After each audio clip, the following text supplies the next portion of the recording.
Halo? Halo semuanya, kembali lagi di Ruang Ngobrol. Wah, saya masih batuk. Iya, masih batuk pakai jadi suaranya dia agak pelan. Pilek batuk. Nah, Oke. kali ini kita bahas film Indonesia yang baru aja tayang ya. Baru aja tayang, kita ya. baru selesai nonton dan di hari pertama dan kita langsung ambil video ini. Uploadnya mungkin besok. Oh iya, oke. Filmnya adalah mencuri. Ya. Bukan mencuri Raden Saleh. Awal aku Ya. lihat trailernya tuh kirain mencari Raden Oh bukan, Saleh. mencuri Raden Saleh. Kirain ya dulu tuh film pencarian harta karun Oh. Raden Saleh.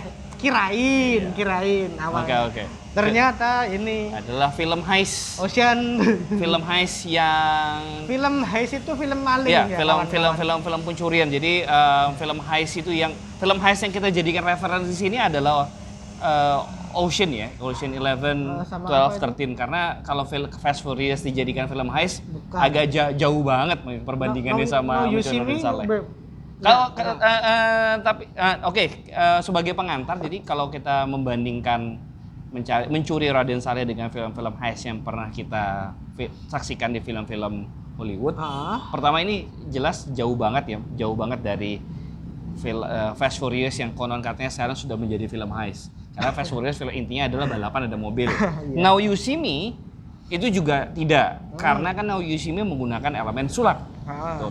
Sementara kalau mencuri Raden Saleh ini lebih mirip ke Ocean, karena memang yang mereka cuma pure untuk mencuri aja, kayak gitu. Dan ada elemen-elemen film heist yang kita familiar, yaitu ada mastermind-nya, ada ahli teknologinya, ada muscle-nya, ada getaway driver-nya, ya khasnya film Pokoknya heist khas ya.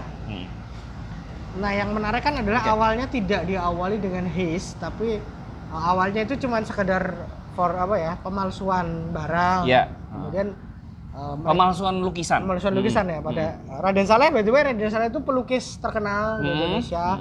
Dulu banget ya. Sampai sekarang juga terkenal. Iya, maksudku karyanya yang ditaksir karya itu lakunya mahal sekali. Makanya ini memalsukan karya Raden Saleh untuk kemudian diapain gitu loh. Gitu. Oke.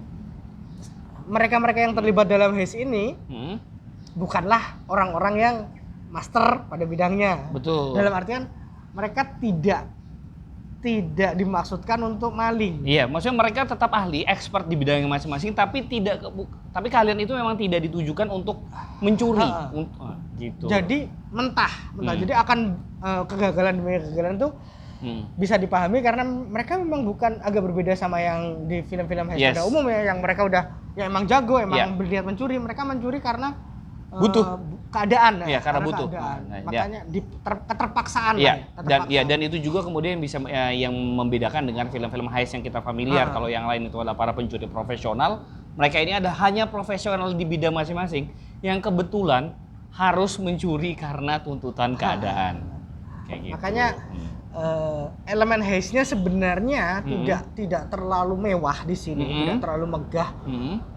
Banyak rencana-rencana mereka itu yang kalau dipikir tuh lubangnya juga gede. Iya, which is sebenarnya make sense.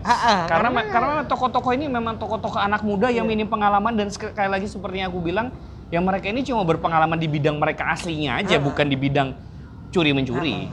Makanya ketegangannya itu malah karena kita ngerasa mereka tuh bego. Betul. Mereka tuh nggak jago-jago banget loh dalam mencuri, makanya ketika sedang melakukan heist tuh akunya ikut tegang. Iya, sebenarnya rencana mereka tuh well planned, terencana dengan baik, cuma ya namanya baru pertama kali ya, dan masih muda juga, minim pengalaman, jadi tuh selalu ada error yang bikin kita, aduh ini gimana. Dan film ini memang seru banget. Ya, seru ya. Emang seru, karena di bioskop tadi kita bisa nangkap orang-orang tuh bisa sampai kayak, waduh gimana nih, aduh ini gimana, terus gimana. Nah itu tuh berasa banget dan betul-betul thrilling lah ya, bikin kita deg-degan juga.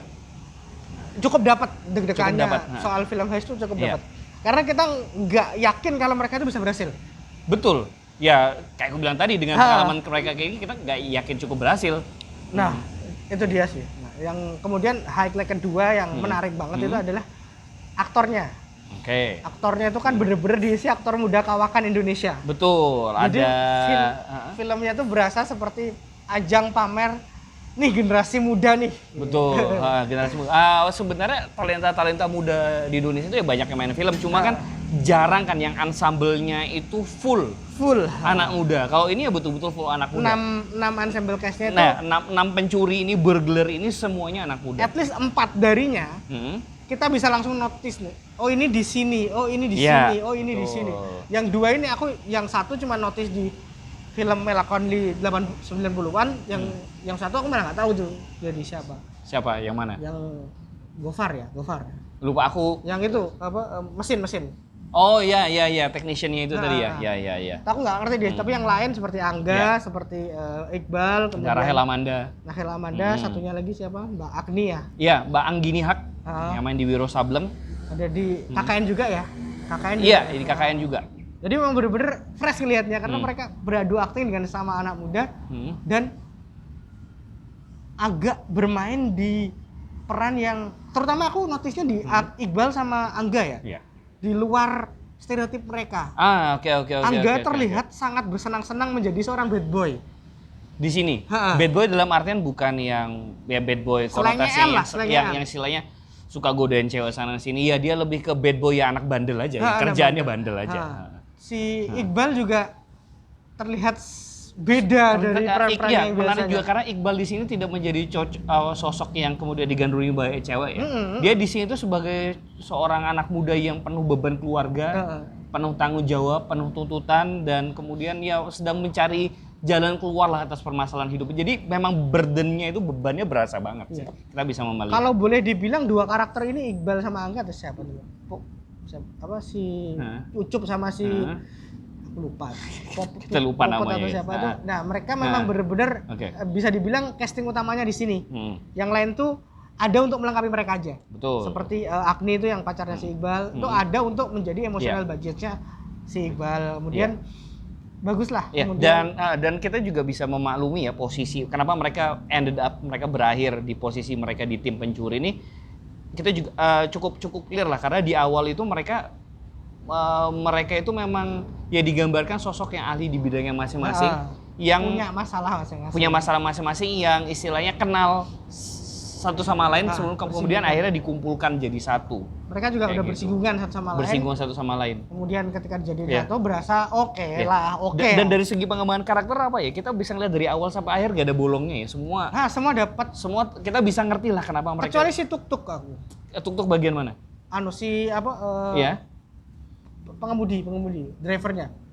Dia ada driver bukan Tuk-Tuk. Driver Tuk-Tuk. Driver Tuk-Tuk. Oh ya, driver Tuk-Tuk, sorry. Ya. Dia ada cuman sebagai plot device aja. Dan makanya aku agak gimana ya. Dan dia skill drivernya di sini tuh tidak diperlukan banget.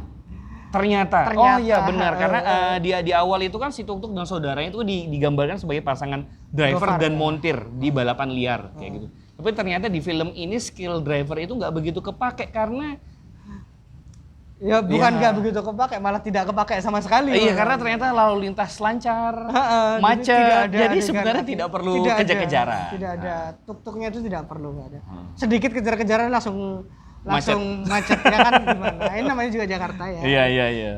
Nah, selain itu, selain ensemble cast yang bagus, terus kemudian cerita heist yang oke. Aku nggak bilang spektakuler gimana, tapi enak dinikmati, suspenseful lah. Ya ciri khasnya film heist lah. Kalau film heist itu kan mereka punya planning, rencana dijalankan, kemudian terjadi hiccup, ada sedikit kendala di tengah jalan, mereka improve dan ternyata ada rencana lain dalam rencana, ternyata klien yang bersama mereka punya rencana lain diselipkan. Itu khas, tapi walaupun ini masih film heist dengan ciri khas film heist pada as usual, tapi ya kita tetap ya nggak tahu lah istilahnya ini bakal terjadi ini di bagian mana, kita nggak tahu. Jadi ya walaupun ini ya film khasnya film heist tetap predictable. Ya, predictable tapi unpredictable juga. Tapi plot twistnya masuk. Ini highlight ketiga yang menarik adalah plot twistnya banyak ya. Banyak plot twistnya. Ya khasnya film heist. Mulai dari satu demi satu kemudian sampai di akhir, semuanya ada plot twistnya. Ada rencana, dalam rencana ada yang menitipkan agenda ini. Dan itu menarik. Itu yang salah satu yang bikin bertahan. Nah minusnya adalah terlalu panjang. Betul. Jadi film ini ya walaupun kami merasa 24 menit. Walaupun kami merasa cukup menegangkan ya. Film ini melelahkan. Melelahkan itu dalam artian bukan membosankan ya. Bukan. Kayak kita tuh pengen we want more, tapi kayak berhenti dulu deh gitu. Capek nih, boleh istirahat nggak?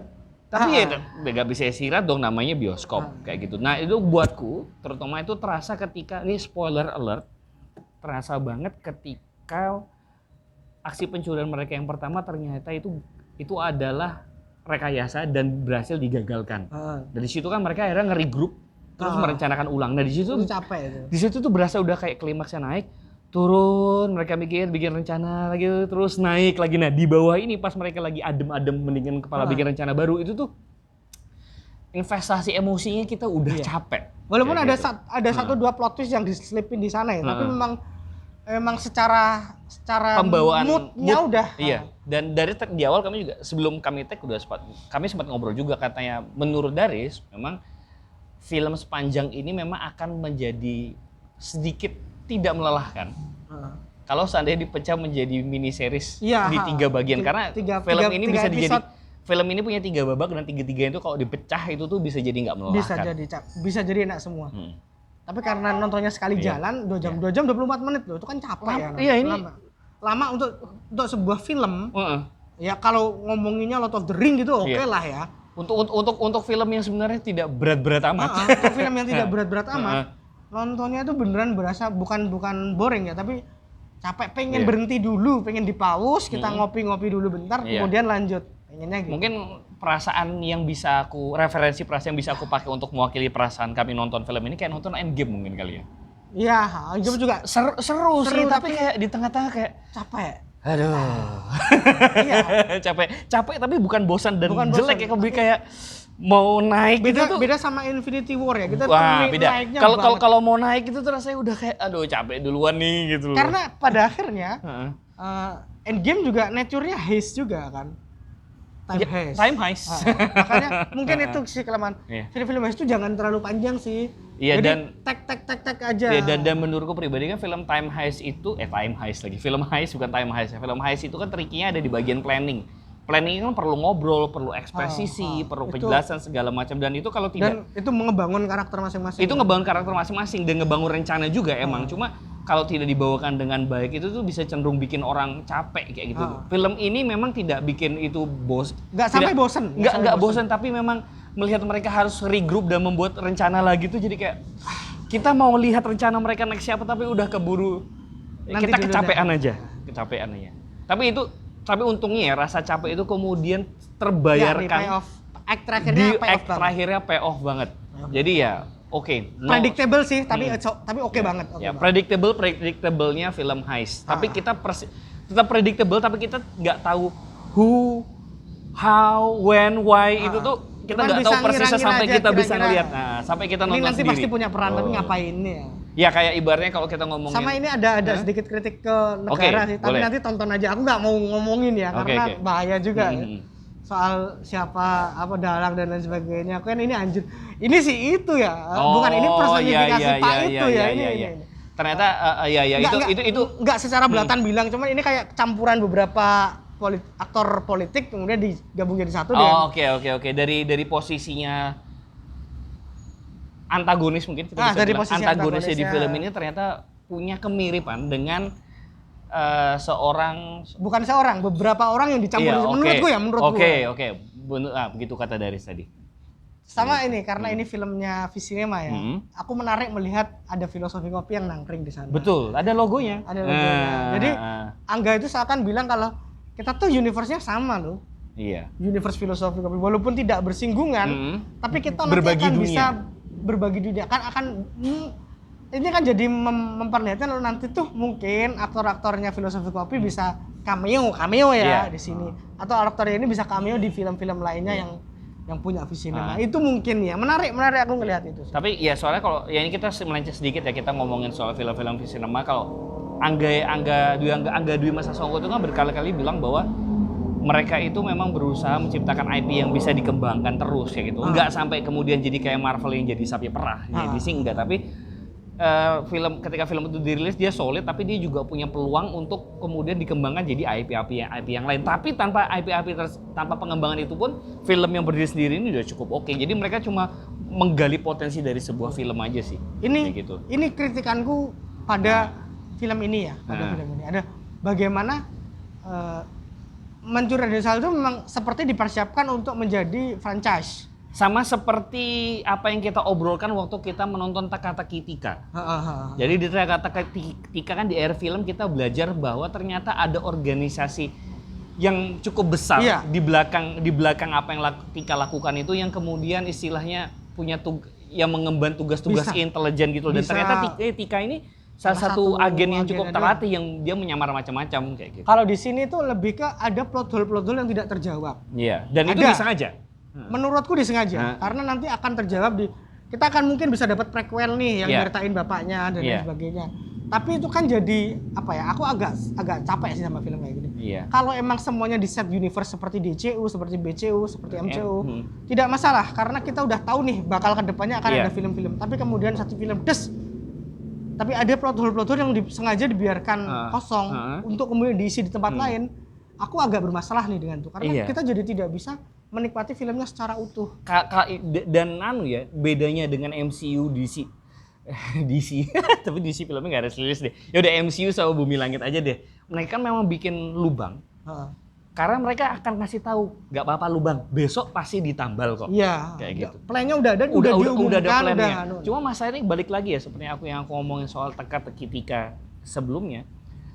Aku khawatirnya, Darius juga khawatir, mereka ini bikin lubang, kita nggak tahu besok itu bisa tertambal apa enggak. Karena kan kalau laku pasti tertambal. Iya, karena RS kan menciptakan ini, dia bikin RS menciptakan Teka-Teki Tika itu kan ya istilahnya ngasih chance lah untuk bisa dikembangkan. Tapi ternyata respon pasar tidak bagus dan kita juga nggak yakin itu akan dikembangkan. Jadi akhirnya itu menjadi sebuah lubang yang tidak akan pernah tertambal. Mungkin. Nah, cuman bedanya dengan Teka-Teki Tika, kalau Teka-Teki Tika tuh kita kan cuma dikasih eksposisi di akhir nih. Iya. Nah, kalau Mencuri Raden Saleh itu ada beberapa hal yang emang dibiarkan disengaja. Iya. Seperti masa lalunya si Intu, si ini.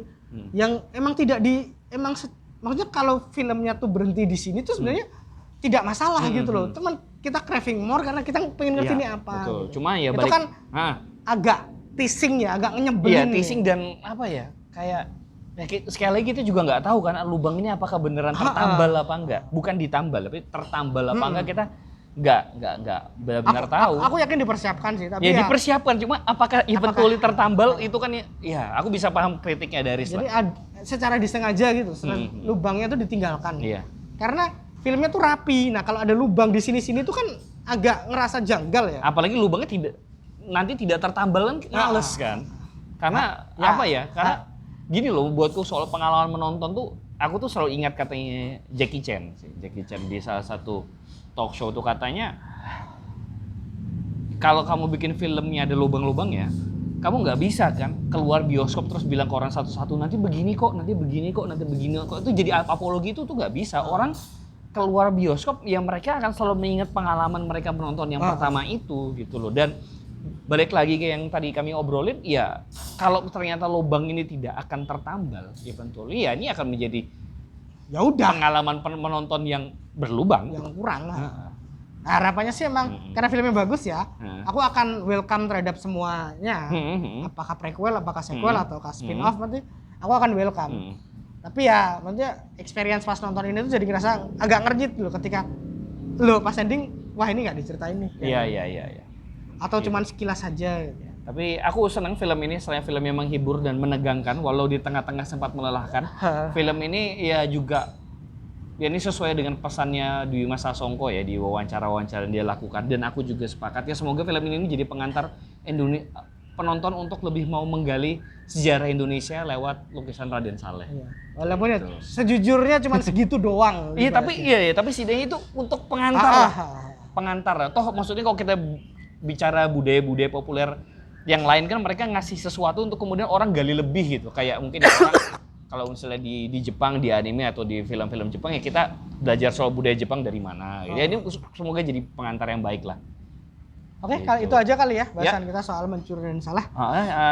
Saksikan Mencuri Raden Saleh di bioskop-bioskop terdekat karena filmnya seru sekali, seru. Worth to watch kok. Oke, itu aja. Sampai jumpa lagi. Jangan lupa komen, subscribe juga jangan lupa. Dan jangan lupa kalau mau ngobrol-ngobrol langsung aja di kolom komen. Thank you. Bye-bye.